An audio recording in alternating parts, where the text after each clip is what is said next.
지금은 사실 고용하고 물가가 제일 중요하다고 봐야 될 것 같고요. 뭐 그 다음에는 사실 결국은 이제 소비인 거죠. 이제 그 다음에 연결고리는 결국 소비로 가는 걸 거기 때문에 사실 소비 같은 경우 소매 판매는 지난달에 사실 조금 이제 부진한 모습들이 지지난달부터 조금 이제 나타난 것들이 있었고, 이런 과정들을 보면은 결국 소비까지 망가지면은 실제로 이게 관세 영향들이 물가 끌어올리고 고용 망가뜨리고 그리고 또 소비까지 망가뜨리면은 이 관세 정책으로 인해서 들어오는 가격들에 세금이 붙어가지고 소비자한테 전가되는 이런 정책적인 부분으로 인해서 발생하는 물가는 사실 정책을 완화시켜주거나 정책을 변경하면은 사실 이분이 자연스럽게 해소될 수 있는 요인들이기 때문에 이게 지표가 실제로 나와가지고 시장에 부담을 주는 시점이 분명히 있긴 있겠지만은 이 부분들이 발생을 해서 시장의 충격이 정말 가해지면은 정말 저희가 이제 소위 말하는 이 매지즈 굿 이 시나리오대로 트럼프도 정책을 변경할 수 있다라는 부분들을 좀 살펴봐야 될 것 같고요. 네, 월스트리트 모닝 브리핑 함께하고 있습니다. 이어지는 글로벌 인터뷰, 오늘도 하나증권 리서치센터 김도훈 부장 함께할게요. 어서 오세요, 부장님. 네, 안녕하세요. 하나증권 김도훈입니다. 반갑습니다. 자, 오늘 하루에 하나 시장이 이렇게 또 바로 반등할 줄은 몰랐거든요. 몰랐어요? 그래서 아셨어요? 밀리면 사자인데. 그러니까 밀리면 사자인데 조금 더 밀리기 바랬던 거죠. 사실 지금 고가권이니까 적당히 좀 밀려주는 그 지수대가 그래도 살짝 6,000원 좀 이렇게 간당간당 해야 되지 않을까 싶은데 바로 이렇게 반등하니까 살 기회를 안 줘요. 근데 어제 저희가 빡. 맞아요. 빡빡. 자, 그래서 오늘 빡빡 올라버린 시장 속에서 하루에 하나 어떤 문장 준비하셨을까요? 네, 도훈 아침. 여도훈 아나운서 말씀하시는 것처럼 사실 헛갈리죠. 헷갈립니다. 오르냐 내리냐, 실적은 좋을 것 같냐 안 좋을 것 같냐. 이럴 때 금융시장에 오랜 격언이 있습니다. 항상 위기와 기회는 외환시장에서 온다. 따라서 헷갈릴 땐 외환시장을 볼 필요가 있다는 말씀을 드리고요. 외환시장 어떠냐라고 보면 달러는 약하고 원화는 강세입니다. 다시 한번 말씀드릴게요. 달러는 약하고 원화는 강세입니다. 달러는 약하고 원화는 강세라는 게 글로벌 유동성 국면이다라는 것으로 우리가 해석할 수 있기 때문에 글로벌 유동성 국면에는 위험자산, 즉 주식이 안 좋을 리 없다라는 말씀을 드리고요. 모두에 말씀드렸던 것처럼 하나증권 8월 달에는 조정 국면에 있을 거다라는 말씀 드리고 있죠. 하지만 이번에 조정의 이름은 도약이라는 말씀도 연이어서 드립니다. 헷갈릴 땐 외환시장을 보자라는 말씀을 드립니다. 달러가 약세다. 지금 달러 인덱스 기준으로 수치가 어떻게 되죠? 사실 최근에 다시 또 달러 강세처럼 100 가까이 올라왔었는데 현재 98. 98. 약한 건가요? 팬데믹 이후에 달러 인덱스의 평균 기준이 103포인트입니다. 103. 그것보다는 지금 5포인트 정도 낮아져 있는 상황. 그러니까 어디를 보냐에 따라 다르죠. 최근, 그러니까 연초부터 봤으면 달러는 꽤 강해졌다. 그러니까 한 2, 3개월 사이에 달러는 좀 강해졌다고 볼 수 있고, 하지만 시계를 좀 넓혀다 보면 과거 평균에 비해서는 현저히 낮다라고 볼 수도 있고요. 따라서 물론 1913년도를 100으로 해서 100이라는 게 기준이 있죠. 하지만 그 기준이 절대치는 아닙니다. 따라서 상대적인 가치로 환율을 보자라는 말씀을 드리고 어제의 느낌을 그대로 말씀드리면 달러는 약하고 역외 시장에서 NDF에서 달러 환율은 강했다, 즉 내려갔다라는 말씀을 드립니다. 그러니까 환율이나 이제 국채 시장 이런 것들이 조금 더 예민하게 반응을 한다라고 하잖아요. 근데 지금 구간에서 시장이 어떨지 잘 모르겠다라고 생각했을 때는 달러를 보자. 지금 달러는 다시 한번 약세 국면에 놓여 있다라는 거, 그 추이를 잘 지켜보시면서 시장이 어디에 방향성으로 흘러가게 될지 여러분 한번 예상을 해보시면 좋을 것 같습니다. 자, 오늘도 월스트리트 모닝 브리핑 글로벌 인터뷰, 오늘 어떤 분 함께 하시나 했더니 지난주에 나오셨던 이분이 진짜 열일하시네요. 네, 이분은 앞으로도 열일해야 될 것 같고요.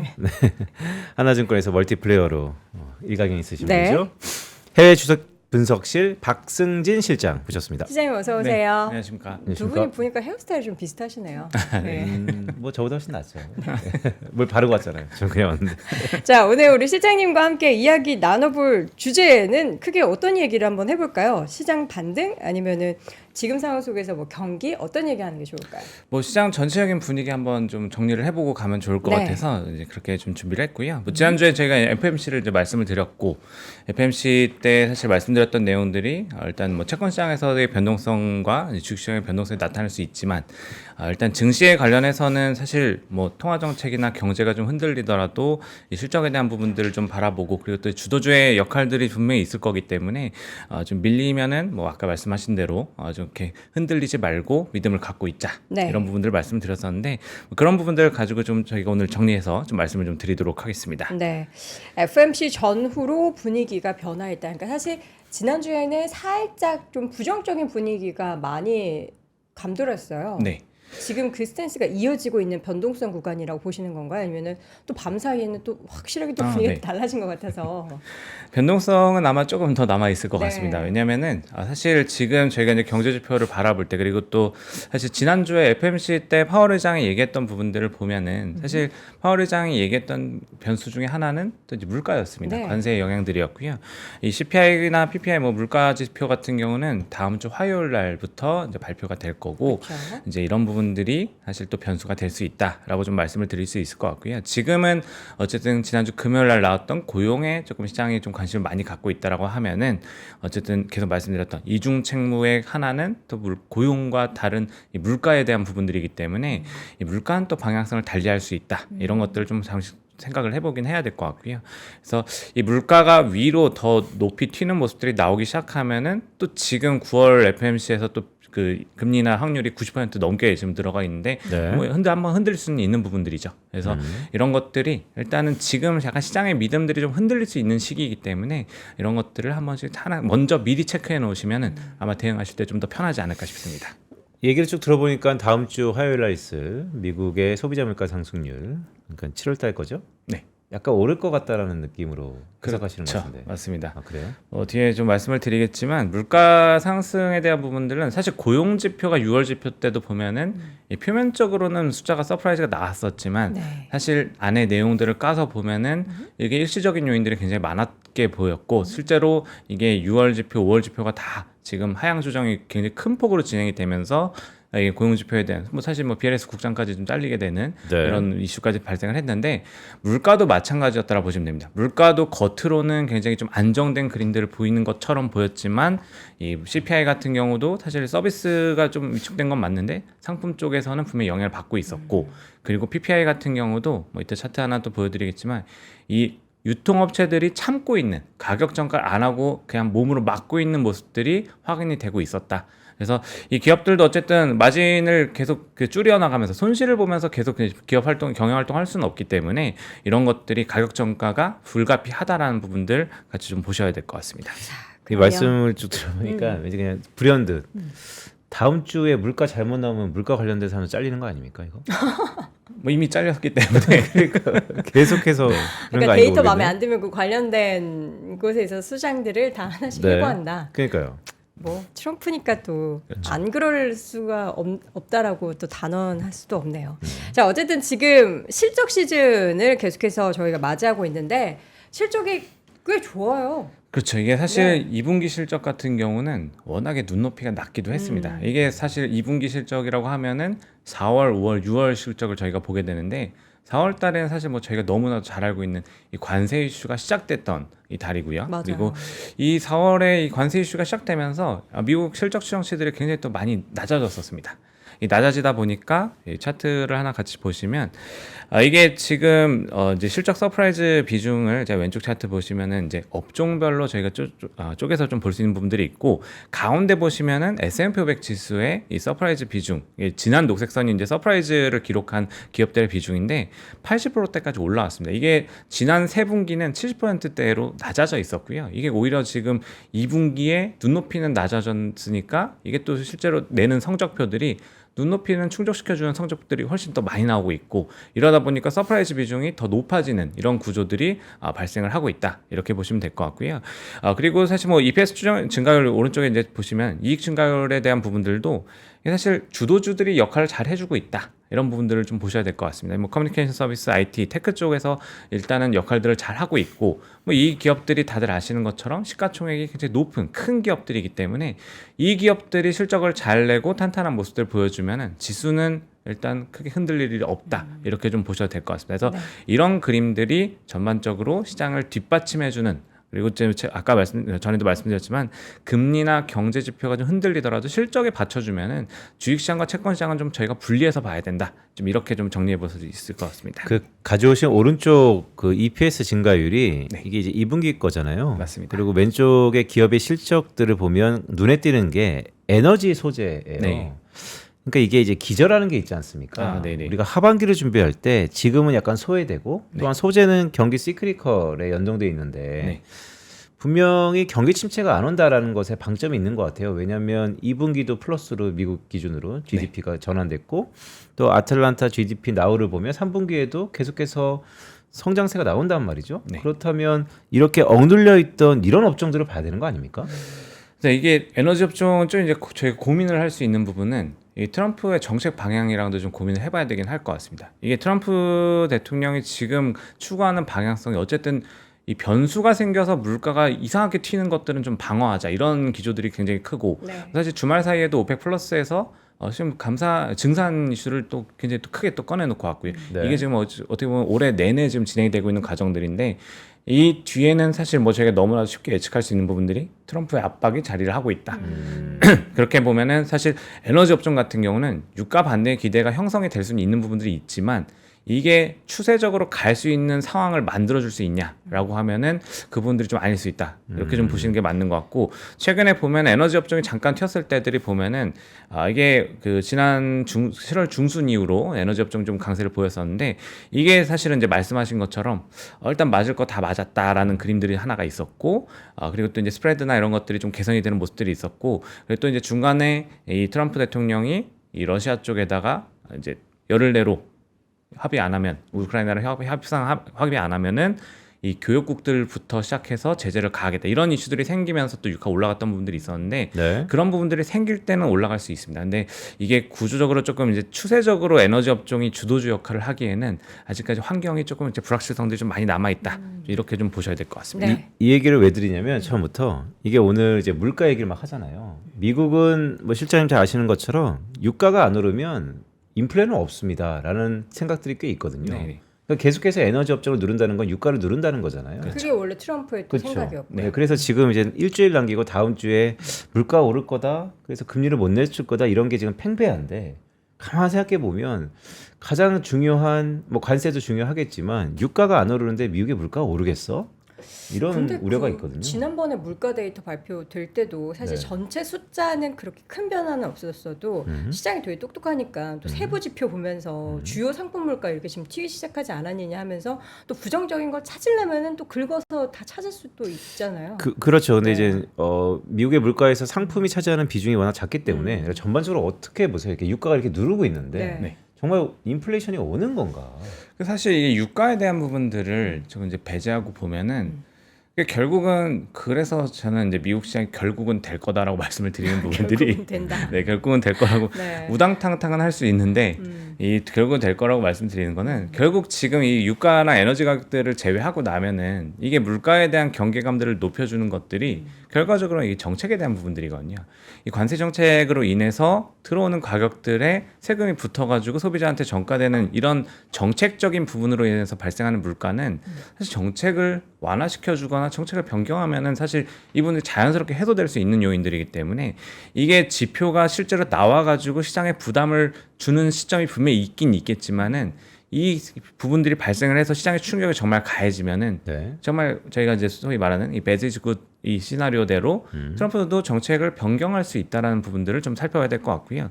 일단 뭐 그에 앞서서 저희가 이제 차트를 가지고 또 같이 말씀을 드리면 이 그 PPI 쪽에서 트레이드 서비스라는 항목이 있습니다. 뭐 이거 뭐 PPI 지난달에 나왔을 때도 이제 일부 좀 언급이 됐던 부분인데 트레이드 서비스. 예, 트레이드 서비스 같은 경우는 이게 그냥 그 구매해서 판매가로 연결되는 이 가격 상승률 정가 부분을 보는 지표라 보시면 되는데 이 지표 같은 경우가 지금 4월, 5월, 6월 그러니까 6월은 저희 지금 이게 표시가 안 된 건데 0.0이 나와가지고 표시가 안 됐습니다.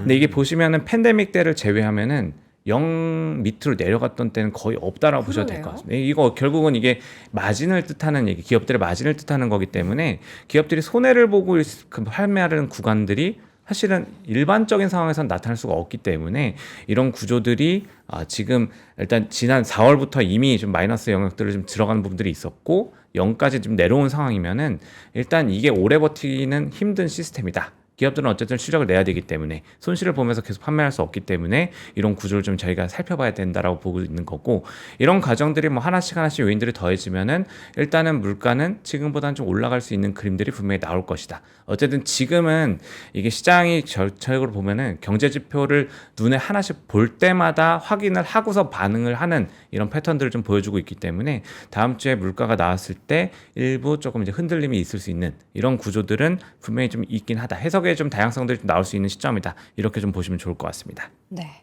자, 지금 데이터들 쭉 보고 있는데 지금 이 안에서 FMC의 그 9월에 대한 얘기들이 지금 밤 사이에는 엄청나게 또 금리 인하에 대해서 쫙 무게가 실렸잖아요. 네네. 근데 지금 뭐 다양한 교체 이슈가 있는데 뭐 여러 가지 고용 통계국 쪽에서는 교체도 있는데 연준 안에서의 지금 교체 이슈가 가장 큰 것 같아요. 부의장 자리. 그렇죠. 그렇죠. 네. 누가 거기에 이제 들어가느냐에 따라서 네네. 섀도우 역할을 좀 하면서 파월의 색깔을 이렇게 흐릿하게 만들고 이 시나리오가 펼쳐지는데 그것 때문에 확실히 뭔가 이런 정책 기조가 시장에 다르게 전달이 될 수 있을까요? 일단은 뭐 일부 힘을 더 가할 수 있는 부분들은 분명히 있긴 있을 겁니다. 어쨌든 7명의 이사진에서 1명이 지금 이제 조기 사퇴를 한 거고, 사실 지금 쿠글러 이사 이제 사퇴한 이사 같은 경우는 내년 1월 말까지가 임기였기 때문에 정확히 하면은 4번의 FMC를 더 참여를 할 수 있는 상황이었는데 4번을 먼저 좀 나왔다라 보시면 될 것 같고요. 그러니까 9월부터 시작해서 내년 1월까지 4번에 이제 참여를 이제 빠지는 부분들이 됐는데, 일단 시장에서 조금 이제 금리 인하기들을 좀 더 키우는 부분은 이 쿠글러 이사가 어쨌든 약간 혹시한 멘트들을 좀 계속 꺼내놓던 인물이었습니다. 어쨌든 이 관세가 인플레이션에 영향을 미칠 수 있는 부분들을 꾸준히 좀 반복적으로 언급을 했었던 부분이기 때문에 저희가 조금 이런 부분들을 가지고 시장이 조금 이제 시장이 원하는 시나리오를 좀 꺼내놓을 수 있는 가능성이 높아졌다. 그리고 사실 뭐 파월 의장은 지금 트럼프랑 조금 이제 약간 이 반대 방향으로 좀 가는 모습들이 있지만 이 트럼프가 원한 인물들이 추가로 들어오면서 지금 월러나 부호만 부의장이 보여주고 있는 이런 기조들이 좀 더 색깔이 좀 진해질 수 있다, 이런 얘기들을 하고 있는 거고요. 제가 그림 하나 좀 가져온 거 좀 같이 보시면은 이게 연준 인사들의 성향을 이제 좀 블룸버그에서 저희 정리해주는 이런 테이블이라 보시면 되는데, 저희 오른쪽에 한 4번째 포지션에 이제 쿠글러 이사가 원래 있습니다. 이제 여기서 이제 하나가 빠진다고 보시면 되고, 이게 근데 지금 전체적인 분포를 보시면은 사실 시장이 기대하는 것처럼 연준 인사들이 이렇게 도비시하지 않습니다. 가운데 중립 넷 뉴트럴 그 중앙선을 기준으로 보시면은 오른쪽의 분포가 훨씬 좀 많다라고 보시면 될 것 같고요. 이게 결과적으로는 저희가 뭐 트럼프가 원하는 그림들 외에 관세 영향들에 대한 경계감들을 아직까지 연준 인사들이 분명히 가지고 있다, 이런 스탠스를 좀 보시면 될 것 같고, 이 과정들을 보면은 사실 여기서 하나가 왼쪽으로 좀 더해진다라는 거는 일단은 기대감을 좀 높이는 이슈는 될 수 있겠지만 당장 통화 정책을 바꿀 것이냐, 이런 것들은 사실 이게 연준은 어쨌든 이 여러 위원들이 12명의 위원 인사들이 투표를 통해 가지고 표를 던져 가지고 정책을 결정하는 자리이기 때문에 그 가능성이 그렇게 또 현실화 가능성이 또 그거는 별개로 좀 봐야 될 수 있다. 좀 이렇게 좀 나눠서 보실 필요는 있을 것 같습니다. 그러니까 이게 점도표랑 비슷한 거고, 또 갖고 오신 차트를 보면 이제 개개별로 연준 위원들의 성향인데, 사실 그들이 과거의 행적들을 쭉 모니터링해 보면 정말 급작스럽게 바뀌는 경우가 꽤 많았잖아요. 만약에 급작스럽게 바뀌려면 연준이 주장하는 것은 우리는 그냥 기분 내키는 대로 바뀌는 게 아니고 데이터 디펜던시 하고 있다. 그래서 나오는 데이터에 따라 다를 거다라는 얘기를 하는데, 그럼 앞으로 나오는 데이터 중에 이렇게 확 바뀔 만한 거 물가 외에 또 뭐가 있습니까? 일단은 지금은 사실 고용하고 물가가 제일 중요하다고 봐야 될 것 같고요. 뭐 그 다음에는 사실 결국은 이제 소비인 거죠. 이제 그 다음에 연결고리는 결국 소비로 가는 걸 거기 때문에, 사실 소비 같은 경우 소매 판매는 지난달에 사실 조금 이제 부진한 모습들이 지지난달부터 조금 이제 나타난 것들이 있었고, 이런 과정들을 보면은 결국 소비까지 망가지면은 실제로 이게 관세 영향들이 물가 끌어올리고 고용 망가뜨리고 그리고 또 소비까지 망가뜨리면은 전체적인 경제에 굉장히 부정적인 영향, 이게 사실 뭐 스태그플레이션의 모습이긴 하니까 이런 과정들에 대해서 일단은 연준 인사들도 어떤 거를 먼저 볼 것이냐에 대한 고민들이 좀 확실히 좀 커질 수 있다, 좀 이렇게 봐야 될 것 같습니다. 소비. 지금 근데 사실 시장이 좀 빠진 그 이유 중에 하나가 많이 올라왔기도 네. 했다라는 그 부담, 밸류에이션에 네. 대한 부담감이 있잖아요. 맞습니다. 거기에 대해서는 지금 어떻게 좀 평가를 해야 될까요? 네, 이게 밸류에이션 같은 경우도 사실은 뭐 꾸준히 뭐 작년부터 계속 얘기가 나오던 포인트들이었고요. 네. 그럼에도 불구하고 이게 EPS 추정치들, 그러니까 실적 추정치들, 실적이 계속 이게 떠받쳐 주면서 이 밸류에이션 부담을 해소시켜주고 이런 과정들이 반복됐다라고 보시면 될 것 같고요. 저희가 차트를 또 하나 같이 준비한 걸 좀 같이 보시면은 이게 S&P 500이랑 나스닥 이 PR, 그러니까 12개월 선행 PR 기준, EPS 기준을 이제 차트를 좀 제가 준비했는데 이것도 사실은 이 타이밍 자체가 이 변수에 좀 취약해질 수 있는, 심리적으로 취약해질 수 있는 영역에 좀 도달해 있긴 합니다. 그래서 이 S&P 500 같은 경우가 7월 25일에 이제 저희가 이제 보시면은 이 진한 녹색 선의 이 PER인데요. 이게 작년 하반기부터 시작해가지고 사실 뭐 팬데믹 때로 가면은 팬데믹 때도 마찬가지였고 22배, 그러니까 22.5배에서 사실 저항선 역할들을 하는 이런 경우들이 굉장히 많았고 이게 7월 말에 이제 22.5에 한번 터치를 하고서 지금 조금 이제 내려왔다가 다시 또 이제 터치를 하는 이런 시도들이 좀 나오고 있다라 보시면 되고 나스닥도 마찬가지입니다. 나스닥도 27.5배가 사실은 어떻게 보면 저항선 역할들을 계속 하고 있는데 여기에 밸류션이 조금 이제 접근을 해 있다 보니까 사실은 심리적으로도 뭔가 불확실성 요인들이 나오면은 이 차익 실현 욕구들이 좀 더 커질 수 있는 이런 국면에 좀 들어와 있다라는 것들도 약간 이제 8월 달에 좀 변동성을 좀 키울 수 있는 요인이다. 이렇게 좀 보시면 될 것 같고요. 이게 지난 1분기 실적대를 보면은, 지난 분기 실적대를 보면은, 이게 사실 4월 달에 이제 실적 추정치들이 좀 하향 조정되다가, 그리고 또 이제 결국 이제 5월 말에 이제 엔비디아 실적이 나올 때, 그때 정말로 이제 또 큰 실적 추정치들이 상향되는 기조들이 같이 나오면서 주가 한번 또 드라이브를 걸었었는데 네. 뭐 이런 과정들이 8월 말에 또 엔비디아 실적 나오면서 또 한번 좀 기대해봐도 되지 않을까 뭐 이런 것들도 좀 고민해볼 필요 있을 것 같습니다. 그러니까 지난 5월 말에 엔비디아 실적 나오면서 추정치들이 전부 다 상향 조정되었던 것처럼 그러니까 뭔가 확신을 갖게 되는 이런 계기가 좀 됐던 것 같습니다. 네, 그러니까 이번 달에도 말에 있으니까 네. 그것이 하나의 분수령이 될 수 있지 않을까라는 말씀을 주시는 거죠. 네네. 여기 저항선에 부딪힌 밸류에이션 레벨 보면 이걸 볼 때마다 참 신기한 게 꼭 그 타이밍에 꼭 두드려 맞아요. 네. 그렇죠? 그러니까 이게 멀리 가려면, 그러니까 빨리 가려면 이렇게 혼자 쭉 가고 네. 멀리 가려면 뭔가 하나 떨치고 가야 된다는 게 네. 여지없이 나타나는데 그래서 지금 떨쳐야 되는 거냐? 네. 그러려면 뭘 떨쳐야 되는 거냐? 한번 그 조정을 크게 받아야 되는 거냐? 아니면 이렇게 불안감을 안고 뭐 흔들리며 피는 꽃이라는 게 주가지만 계속해서 야금야금 가면 멀리 못 간다라는 의견도 있거든요. 어떻게 보세요? 일단 근데 지금까지 저희가 이제 그 빅테크들 지금 한 5개가 실적을 발표를 했는데 그리고 또 이제 마이크로소프트나 뭐 메타나 뭐 아마존 같은 기업들 실적 발표를 했고 이게 결국은 저희가 이제 하이퍼스케일러로 지금 구분을 하는 뭐 AI 쪽의 이제 모멘텀들, 테크 쪽의 모멘텀들을 가장 또 많이 끌고 가는 기업들로 볼 수 있는데 아마존을 제외하면은 사실 아마존 같은 경우는 약간 조금 이제 플랫폼 싸움에서 조금 이제 밀리고 있는 성장률의 좀 그 증가율에 좀 밀리고 있는 모습들이 나오고 있지만 나머지 두 기업들 같은 경우는 굉장히 또 이 투자에 대한 부분들, KPX에 대한 부분들도 늘려나가고 있고 그리고 또 이제 사실 이 클라우드부터 시작해가지고 성장률이 굉장히 또 높게 나오고 있습니다. 그래서 이런 부분들을 저희가 고민한다라고 하면은 결국은 사실 뭐 잠깐의 이제 기간 조정 같은 그림들이 중간중간 계속 나올 수는 있겠지만 실적 추정치들이 올라가는 모습들이 더 이어질 수 있다라고 보면은 사실은 주가에 대해서는 조금 이제 우상향에 대한 그림들을 좀 더 그려보는 게 맞지 않나.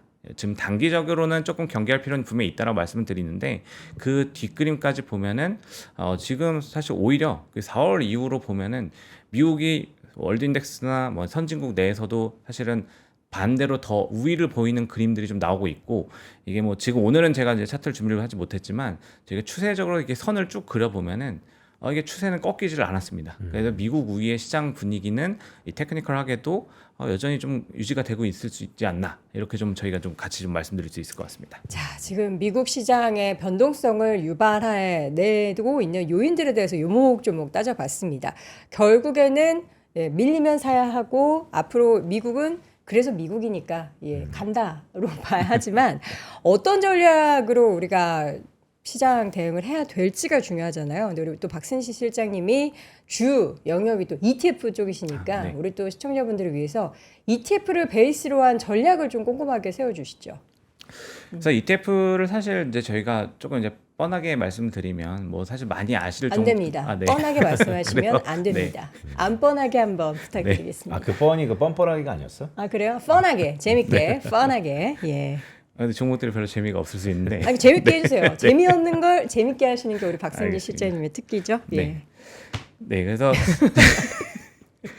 이게 사실은 네. 저희가 뭐 많이 말씀드렸던 뭐 반도체 종목 같은 경우 반도체는 뭐 사실 SMH 이런 ETF들을 뭐 너무나 잘 아시는 ETF고 네. 사실 또 어떻게 보면은 뭐 그 서학개미 분들이 가장 또 많이 하시는 ETF SOXL, 속슬 같은 ETF들 반도체 세배 레버리지 ETF 이런 것들이 분명히 또 있는데요. 네. 사실 이런 구조는 사실 이제 또 많이 아실 겁니다. AIQ 뭐 이런 ETF들, AI 테마 ETF 이런 것들 많이 아실 거고 뭐 THNQ 이런 좀 확장된 개념 그리고 또 뭐 GAP처럼 전력 회사들에 투자하는 ETF 이런 것들은 사실 기존 주도주들을 좀 담고 있는 ETF들이기 때문에 사실 지금 뭐 공격 앞으로를 계속 외친다고 하면은 계속 이제 그런 종목들을 계속 쌓아 나가시면 될 거라 말씀을 드릴 수 있을 것 같고 다만 이제 좀 단기 변동성에 대해서 조금 이제 대응을 하고 싶다. 이런 그림들을 본다라 하면은 조금 이제 시장에서 못 보셨을 만한 종목들을 지금 저희가 한번 좀 준비를 해봤고요. 이게 펀더멘탈이죠 결국은. 그러니까 시장이 흔들리고 불확실성, 경제 불확실성 요인들이 자꾸 커지고 통화 정책에 대해서 경계감들이 커지고 이러면은 결과적으로는 이 잘 버티는 애들은 그냥 단단한 애들.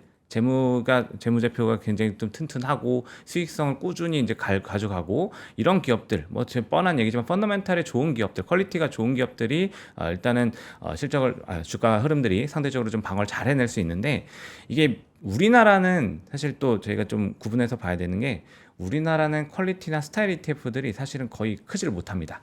이게 뭐 저희가 투자자들의 성향을 좀 많이 반영한다고 보시면 되고 우리나라 ETF 시장은 철저하게 개인 중심의 시장이기 때문에 개인 투자자들이 재미없어 하면은 사실 이 시장이 좀 크기가 좀 힘들다 보니까 이 퀄리티 컨셉의 ETF들이 사실은 그대로 스타일들을 녹여가지고 나온 ETF들이 거의 성공을 못했습니다. 지금도 시장에 상장된 게 이제 2종목 정도 있는데 네. 그 종목들 같은 경우는 사실은 굉장히 시가총액이 좀 작고요. 그래서 거래에 대한 부분들이 조금 이제 유동성에 대한 이슈들이 좀 있을 수 있고 오히려 이제 그 뭐 저희가 라이즈 버크셔 포트폴리오 뭐 약간 좀 돌려가지고 우량주 컨셉을 만들 수 있는 거 네. 원에 나와 있는 미국 빌리언웨어 이런 ETF들 같은 경우가 약간 좀 이제 우량주 중심의 이제 ETF라고 볼 수 있는데 사실 퀄리티 컨셉은 사실 미국은 굉장히 좀 다양하게 좀 저희가 접근할 수 있어서 이런 것들을 좀 같이 말씀을 드리려고 하는데요. 네.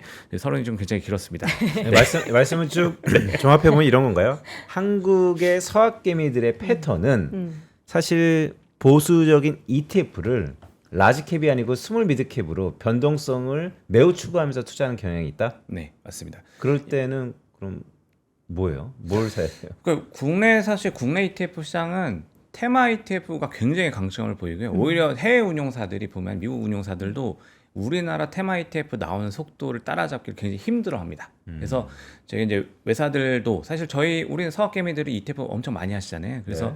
사실 아시아 대표 뭐 헤드들이 한국에 세일즈 많이 오십니다. 뭐 아마 3%에도 많이 나오셨을 것 네. 같은데 이런 가족들을 또 말씀을 나눠보면은 테마 ETF는 도저히 저쪽에서 오히려 속도를 좀 맞추기 힘들어가지고 그쪽 말고 다른 걸로 경쟁을 하시는 그런 부분들이 있고 사실 뭐 그런 부분들의 대표적인 게 단일 종목 레버리지 ETF 이런 것들입니다. 뭐 레버리지 ETF는 네. 한국 서학개미의 이 빠른 니즈를 맞추기 힘드니 미국은 오히려 더 힘들고 그러니까 레버리지를 엄청 키운다. 그 제도적인 차이를 좀 이용하는 거죠. 그러니까 우리나라는 단일 종목 ETF가 나오지 못하는 이 환경이기 그렇죠. 때문에 예, 그러니까 우리나라 같은 경우는 일단 한 ETF 안에 10개 종목이 무조건 들어가야 되는 이슈가 있고 한 종목의 한계가 이제 한도가 30% 상한이 있기 때문에 네. 사실 단일 종목을 가지고 레버리지를 일으켜가지고 만든 ETF가 상당히 좀 만들기 어려운 상황인데 이런 구조들을 미국 같은 경우는 사실 뭐 제일 잘 아시는 TSL 테슬라 레버리지 ETF 뭐 그리고 또 사실 뭐 다음 주 CPI 나온 날 또 서클의 레버리지 ETF 서클 레버리지가 나와요? 네 나옵니다. 드디어? 네. 와. TRX라는 운용사가 또 이제 되게 그런 종목들을 빠르네요. 많이 서클 그러니까요. 상장한 지 얼마 안 됐는데. 네, 지금 사실 천당과 지옥인데 서클이 우리나라뿐만 아니라 이제 미국도 ETF 시장의 경쟁이 엄청나게 치열하기 때문에 서클 2배. 예, 서클 2배 레버리지 ETF도 바로 지금 준비가 돼서 나올 거고요. 지금 고점 대비 많이 빠졌어요. 그러니까요. 지금 $160까지 빠졌어요. 그러니까 그러면 3-4배 빠진 건데 근데 저희가 일단은 이 변동성을 한번 눈으로 봤으면은 네. 이게 또 반등에 대한 기대감들도 그렇죠. 분명히 야수의 심장으로. 예, 그럴 수 있기 때문에 와. 반등하는 거는 한 배 말고 난 2배로 따라가겠다. 이렇게 되면은 사실 그 종목을 선택지가 될 수 있는 부분들이기 때문에 그쵸. 그런 니즈들이 운용사들이 굉장히 빠르게 포착을 하고 있다.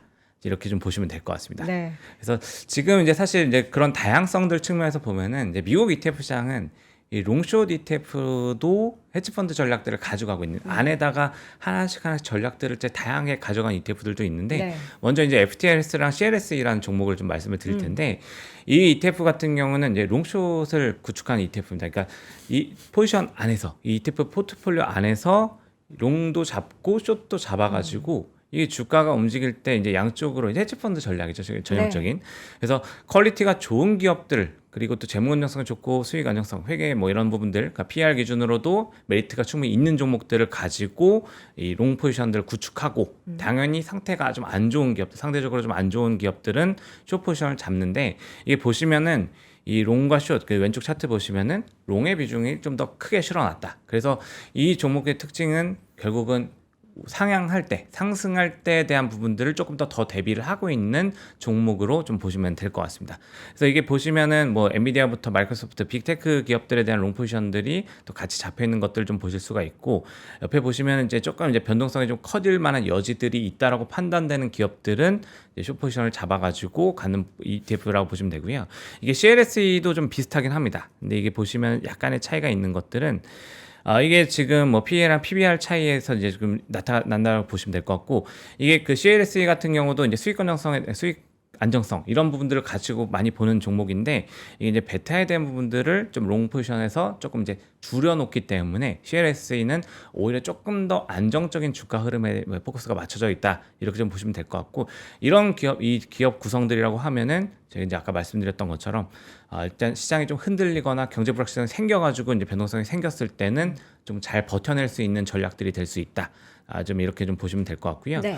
그리고 사실 또 퀄리티라고 하면은 또 굉장히 또 다양한 컨셉들이 있다라고 말씀드린 것들이 우리나라는 이제 아까 말씀드린 종목이 별로 없는데 이게 미국 같은 경우는 또 이 퀄리티 컨셉을 또 여러 가지 쪼개놨습니다. 스타일을 가미해 놓은 전략들이 많이 포함되어 있다고 보시면 되고 이 QUAL이랑 SPHQ는 그냥 포괄적인 퀄리티 ETF. 퀄은 많이 들어봤어요. 맞습니다. 네. 그래서 이게 사실 미국 종목들은 저희가 조금 이제 잘 볼 수 있는 부분들이 이 퀄은 사실 뭐 퀄리티에 너무나 쉽게 유추할 수 있는 티커에 이제 이름을 성격을 캐릭터를 좀 이렇게 넣어놓는 이런 이제 그림들을 보이는데 그래서 사실 QL이 사실은 이제 우리나라에서 가장 또 많이 알고 계시는 퀄리티 ETF라고 보시면 되고 실제로 이 테이블을 보시면은 QL이 이 밑에 쭉 보시면 AUM 그 시가총액이 운용이 훨씬 큽니다. SPHQ보다. 그래서 유동성 측면에서도 약간 좀 대표성을 띠는 종목으로 보시면 될 것 같고요. 특징은 이제 QL이 조금 더 약간 테크 기업들의 비중을 SPHQ보다 조금 더 많이 가져가는 이런 특징들이 있기 때문에 거의 M7 종목 ETF인데요. 구조들이 좀 있기 때문에 이 종목 수는 사실 100개가 넘기 때문에 분산은 많이 되어 있습니다. 그래서 근데 이제 약간의 이제 두 개의 차이점을 굳이 찾는다라고 하면은 약간 성격 자체가 SPHQ가 조금 더 방어적인 성격을 가져가는 그림들이 있고 QL이 조금 더 적극적으로 시장을 좀 이렇게 성장주를 좀 더 담아놓은 이런 구성이라고 보시면 될 것 같고. XMHQ랑 SHQ 같은 경우는 중형주와 소형주로 나눠서 여기서도 조금 더 뭐 적극성을 좀 키울 수 있는 반등할 때 시도를 뭐 어쨌든 소형주들이 좀 더 베타 크게 나타날 수 있기 때문에 이런 구조를 가져가는 컨셉으로 좀 보시면 될 것 같고요. 그리고 뭐 조금 이제 QGRO, JOT, 뭐 QDF, QDIV 같은 경우는 뭐 여기다가 스타일을 더 가미했다라고 보시면 될 것 같습니다. 방금은 이제 이 포괄적인 부분들이랑 크기에 대한 사이즈에 대한 부분들을 가져봤다라고 하면은 여기는 정말 이렇게 스타일을 좀 가미해가지고 QGRO 같은 경우는 이 제목에서 보시는 것처럼 그로스가 들어갑니다. 성장주 중에 퀄리티가 좋은 기업들. 그래서 어떻게 보면 이제 우량 성장주에 투자하고 싶다라고 하면은 QGRO를 선택하시면 되는 거고요.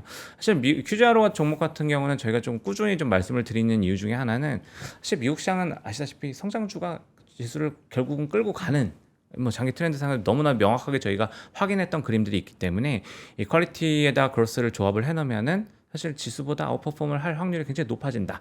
이런 것들을 가지고 좀 보시면 될 것 같고요. 네. 그리고 JOET 같은 경우는 사실 JOET를 저희는 이제 QAL이나 SPHQ보다 더 많이 말씀을 드리는 이 퀄리티 모멘텀이라 ETF라 보시면 되는데 이제 이 JOET 같은 경우는 모멘텀 플레이가 같이 들어갑니다. 모멘텀 플레이요? 그러니까 추세죠. 그러니까 결국 쉽게 말하면 추세에 대한 부분들인데 네.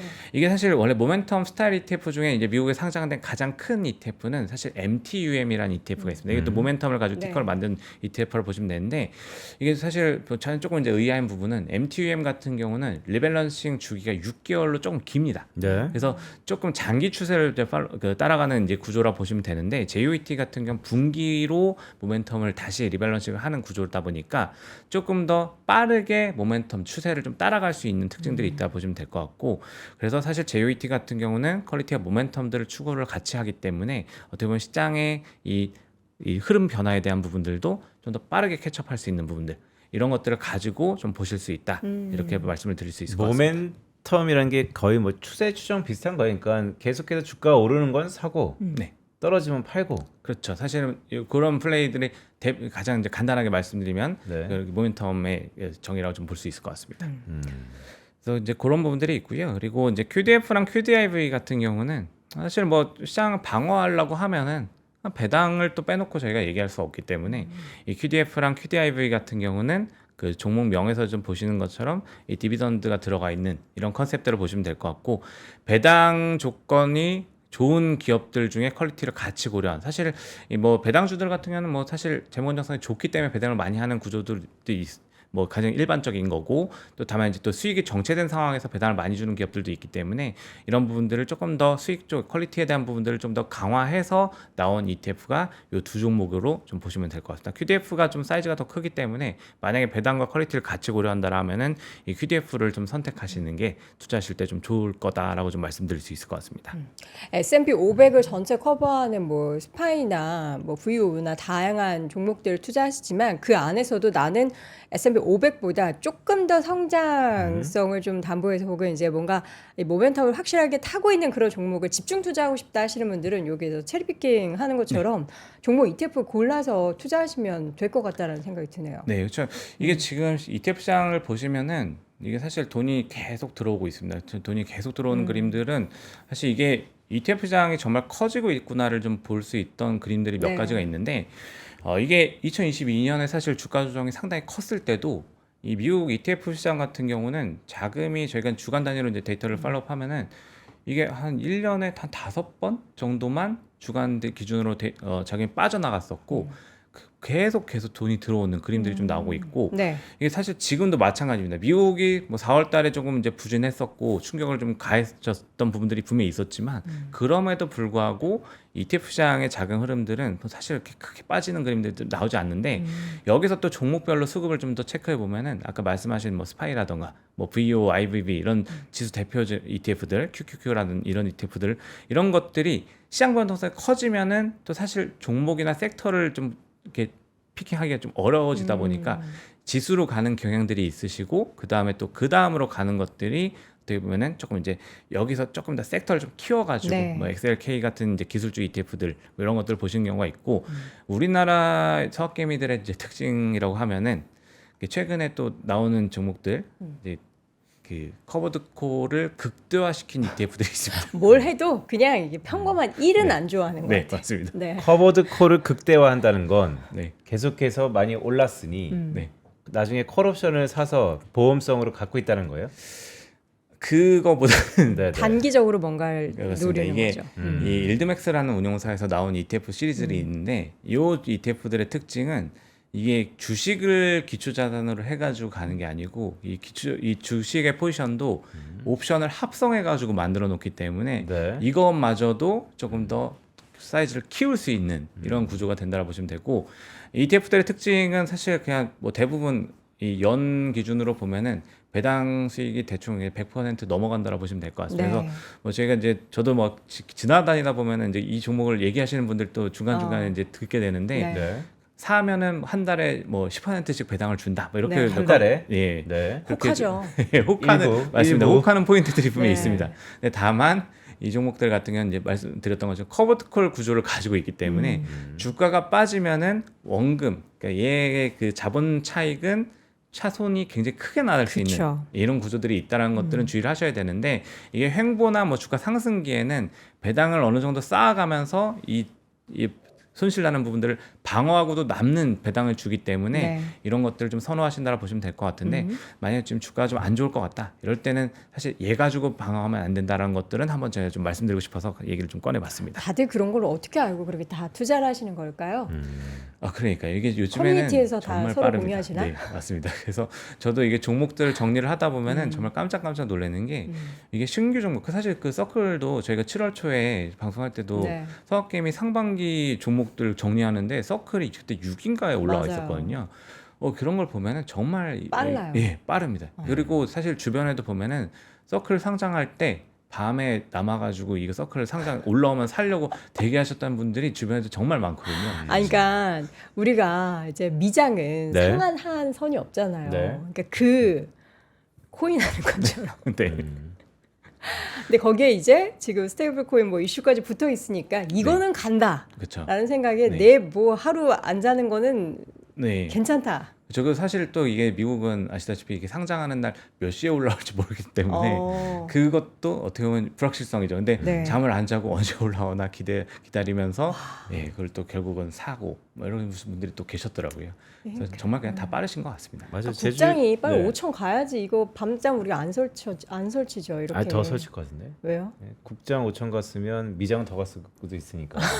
그러면 사실 서클 인터넷 상장할 때 네. 크립토 시장, 비트코인 시장에서는 난리가 났었어요. 왜요? 왜냐하면 이젠 대장 우리의 스테이블 코인의 발행인 기업이 미국의 규제 무대에서 네. 등장한다라고 하면 그 수면 아래에 있는 수많은 알트코인과 이런 코인들이 변동성이 매우 크기 때문에 엄청 주시했던 네. 그런 기억도 있는데 어쨌든 서클 인터넷의 레버리지 상품이 언제 나온다고요? 8월 12일 날 상장된다고 보시면 되고요. 8월 12일이 되게 중요한 날인데. 그러니까요. 네, 그날이 소비자 물가 상승도 나오고 미국의 경제일도. 그렇죠. 사실 또 또 저희가 말 안 만나잖아요. 했지만 미중 그쵸. 그 관세 협상의 이제 기한도 거기 또 붙어 있기도 합니다. 네, 91년장.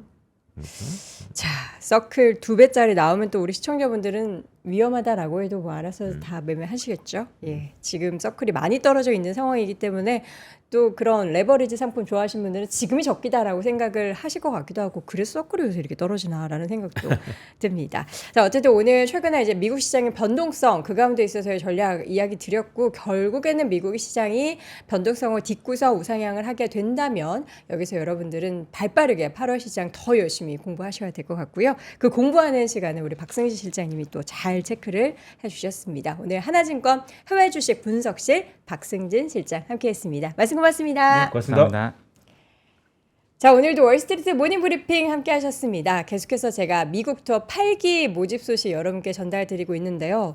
저도 만약 갈 수 있으면은 가고 싶어요. 예. 저희 집이 이제 추석에 항상 전을 부치고 송편을 함께 도란도란 먹고 하는 그런 차례 문화가 있거든요. 좋네요. 예, 네. 차례 문화가 없는 분들 혹은 상관없는 이제 종교이신 분들도 있으시잖아요. 그런 분들은 빨리 떠나세요. 요거 이제 사실 지금 추석 연휴에 여행 예약하려고 하면은 못해요. 일단 하려고 해도 가격이 엄청 비싸죠. 저희는 미리미리 좌석 확보 다 해뒀고요. 호텔 예약까지 끝내놨습니다. 그리고 그냥 투어가 아니고요. 7대 뮤지엄을 여러분들이 모두 누르실 수 있는 아트앤 뉴욕시티라고 아트앤더 시티, 예, 뉴욕뿐만 아니라 다른 데도 또 가죠. 아트앤더 시티라는 주제로 전원근 교수님과 함께 하는 그런 시간 여러분들 꼭 한번 확인해 보시면 좋겠습니다. 영상 하단 링크에 자세한 내용들 확인해 보시고요. 저희는 내일 오전 6시에 다시 돌아오겠습니다. 여러분 오늘도 고맙습니다. 고맙습니다. 전원경 교수님과 함께 미국과 필라델피아를 누비며 세계 7대 미술관을 모두 관람합니다. 관심 있으셨던 분들은 조금 서두르시면 좋겠네요. 영상 아래 링크에서 자세한 내용을 확인하세요.